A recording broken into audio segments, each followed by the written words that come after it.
बिस्मिल्लाहिर्रहमानिर्रहीम। मैं हूं आसिम फारूक और आप देख रहे हैं मेरा डिजिटल चैनल।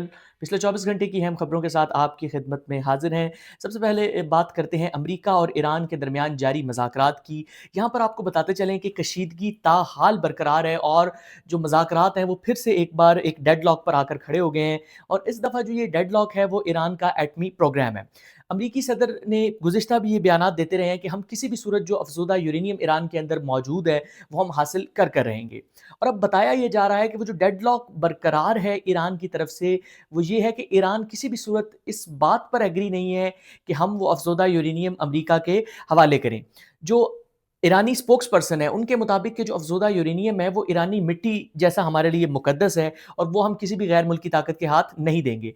बताया ये जा रहा है कि ईरान इस बात पर तो एग्री है कि हम अपने जो एटॉमिक प्रोसेस है, जो न्यूक्लियर बॉम्ब को हासिल करने का हमारा जो प्रोग्राम है, उसको तो हम सस्पेंड कर सकते हैं।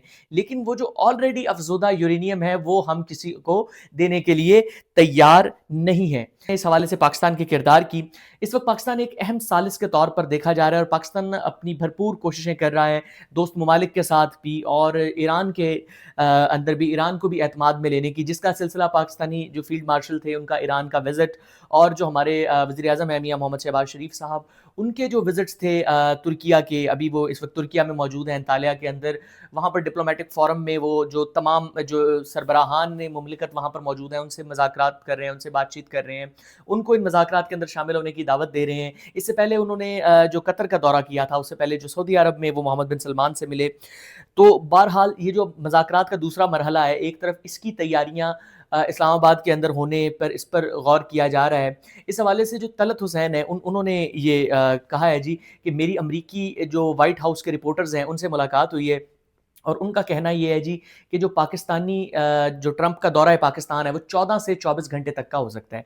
यानी ये उम्मीद की जा रही थी और ट्रंप भी इस बारे में बड़े पुरुमीद थे कि मैं इस्लामाबाद जाऊँगा और मज़ाकरात हल होंगे। तो लिहाजा जो पाकिस्तान के ऊपर इस वक्त ज़िम्मेदारी है, अगर मज़ाकरात कामयाब होते हैं तो उसकी जो सारी ज़िम्मेदारी है वो एक जो प्लस पॉइंट है, क्रेडिट है, वो पाकिस्तान को आएगा। लेकिन अगर मज़ाकरात नाकाम होते हैं तो that will also be on Pakistan. नाज़रीन, वक्ती तौर पर तो जंगबंदी बरकरार है, लेकिन ये एक टिकलिंग बॉम्ब है, आप समझ लें। एक ब्रीदिंग स्पेस आप इसको कह सकते हैं, मुकम्मल आराम नहीं है, क्योंकि किसी भी तरफ से एक छोटी सी बुलेट फायर होगी और ये जंगबंदी किसी भी वक्त ख़त्म हो सकती है और दोबारा एक मुकम्मल फुल फ्लैज वॉर स्टार्ट हो सकती है। अच्छा, अब एक अहम पेशरफ्त ये सामने आई है ईरान की तरफ से। ईरान ने वो कहते हैं ना, गो ऑन ऑल अबव, तो उन्होंने इस वक्त कहा है जी कि जो कुछ हम दे सकते हैं वो हमने दे दिया, बाकी जो हमने इस वक्त प्रोवाइड नहीं किया वो हमारी रेड लाइन है। उन्होंने स्ट्रेट ऑफ हॉर्मुज़ को ओपन कर दिया है, बट जो ईरानी पासदारान इनकलाब है उनके मुताबिक ये जो हॉर्मुज़ हमने ओपन किया है ये सिर्फ जो हमारे सिविलियन जहाज़ हैं उनके लिए। अगर यहाँ पर कोई भी जंगी तरसील देखने को मिली तो आपनाए हॉर्मुज़ को फिर से बंद कर देंगे। और अगर हालात ख़राब हुए, इसको उन्होंने मशरूत किया है लबनान के अंदर जंगबंदी के हवाले से भी, कि अगर जंगबंदी वहाँ पर ख़त्म होती है तो हम आपनाए हॉर्मुज़ फिर से बंद कर देंगे।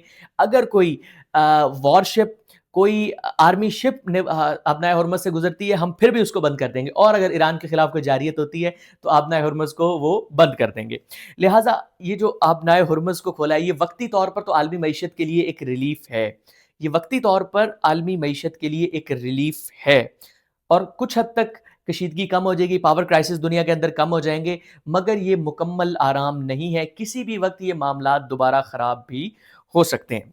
बात करते हैं पाकिस्तान के अंदर जो तवानाई के मसाइल हैं इस कशीदगी, इस जंग की वजह से पाकिस्तान के अंदर जो तवानाई का बहरान है वो शिद्दत इख्तियार कर गया है। बहरहाल जो पाकिस्तान के अंदर पेट्रोलियम के जो मामलात थे या डीज़ल के, वो एक अलग से, अब लोड शेडिंग जो है वो 6 से 7 घंटे पाकिस्तान के अंदर बढ़ चुकी है। और इस वक्त मैं रिकॉर्डिंग बहुत मुश्किल से कर रहा हूँ, कॉज़ लाइट अवेलेबल नहीं है यहाँ पर।